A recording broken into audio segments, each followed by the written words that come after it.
எல்லோருக்கும் அரசியல் அனுபவமும் மக்கள் சார்ந்த பிரச்சனைகள் குறித்தும் மக்களுக்காக குரல் கொடுக்க வேண்டும் என்று 15 ஆண்டுகளுக்கு மேலாக தன் பின்னாடி வந்த தம்பி தங்கைகளை அரசியல் மயப்படுத்திருக்கிறார்.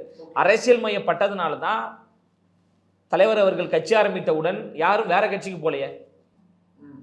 அரசியல் மயப்பட்டதுனால தான் தமிழக வெற்றி கழகம் என்கின்ற இந்த அரசியல் கட்சி மக்களுக்கான ஒரு புரட்சியை ஏற்படுத்த வேண்டும் என்று ஒரே குடும்பமாக நாங்கள் நிற்கிறோம்.